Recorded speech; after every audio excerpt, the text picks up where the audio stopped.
So I want to give a huge congratulations to Scream 6, which set a new box office record, slicing and dicing its way to a whopping $44.5 million at the weekend box office. Now, on the global market, it managed to gross $67.1 million, surpassing Scream 3 for having the biggest box office opening throughout the long-running Kevin Williamson created series. I should also point out that in the international front, it set a franchise best with $22.6 million for 53 markets, a whopping 60% above the 2022 Scream. And it was also a domestic high. On that front as well. Now, I should also point out, because we're going to get into all the little spots where it did really well. So in the UK, it grossed 3.6 million from 627 locations, 22% over last year's entry. France debuted to $3.5 million at 427,110% above Scream 2022. So both in the UK and France, it landed at number 2, well behind Creed 3, which is doing well on its own as well. Now, for those of you who see my reviews on Scream 6, you know I pretty much liked the film. I thought it was, I was anxious to see this movie. I was really excited. I think they did a great job with the promos. And then when I finally went on opening night, which was this past Thursday, I was really excited to see this film. And in my opinion, it did not disappoint.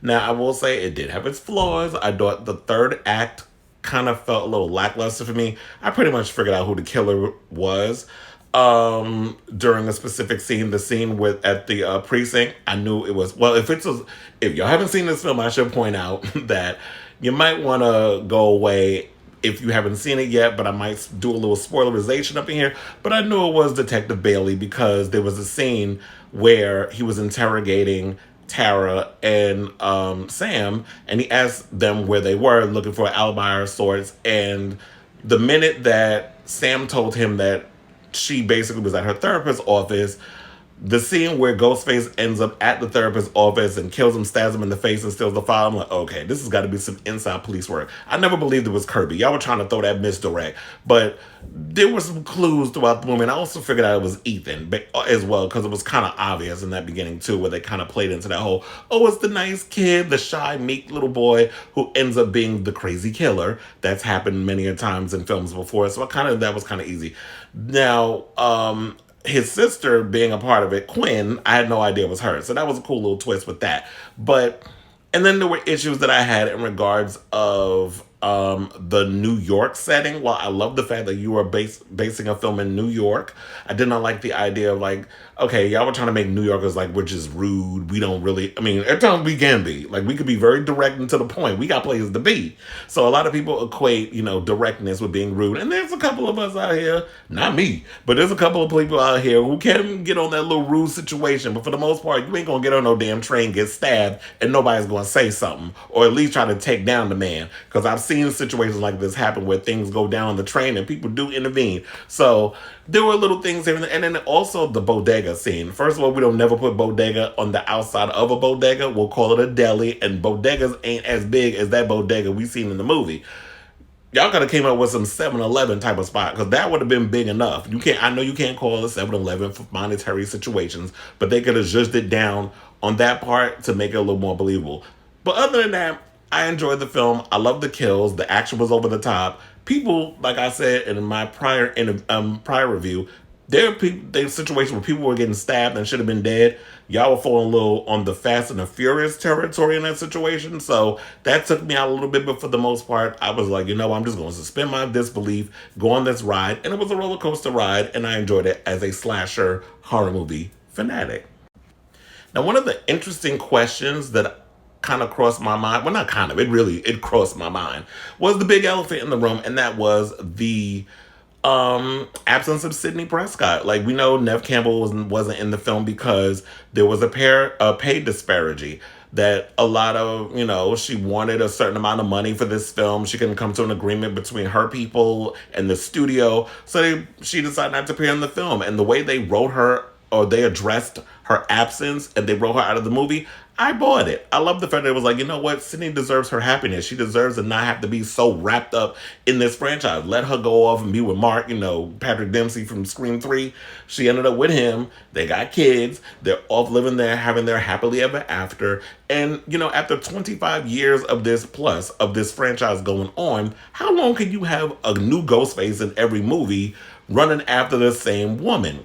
So while I love my legacy characters, and as much as I love Courtney Cox, her scene did feel her scene, her part, who she was, her character felt a little shoehorned in. But when she did appear on screen, I was living for every moment. Although it did feel like, okay, now it's like, let's kind of slide our way out of that. But the real question I want to ask you guys is, with the absence of Neve Campbell, what does this mean for her in the future? Because the movie made the most money that it's made in years.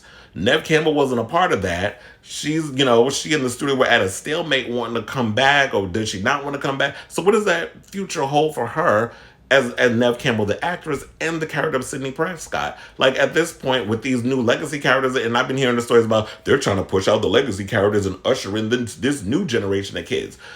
As a longtime Scream fan who has loved the movies since the beginning, they've all pretty much been solid for me. Like, my top three, in my opinion, would be the first one, Scream 2, and this one. I would put that as my top three right now.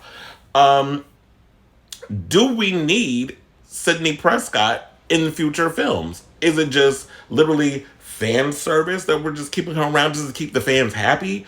Or at this point, are we ready to just move on and take in new characters, but we could still have that legacy of Ghostface living on? Because you know what? If a franchise been around for almost 30 years, we can't keep trying to go after the same people over and over and over again. It becomes redundant, in my opinion. So, and also when I'm thinking in that storyteller mindset, that's kind of what I'm thinking too. So I want to know what you guys think. Like I said, I love the film. I had a really great time with it. And I want to know what you guys think of Scream 6. Like, once they get the ball rolling with Scream 7, which I'm hearing they're going to start shooting in the fall, I believe, of this year, so they can have it out next year. Do you think that we need Sidney Prescott in the franchise? Do you think that Neve Campbell should come back, or figure out a way that they can negotiate to get her to come back? Or are we fine with the core four? I do love Melissa Barrera. I love Jenna Ortega. I love, Jasmine Savoy Brown. And I love Mason Gooding. I think they're a great addition to this franchise.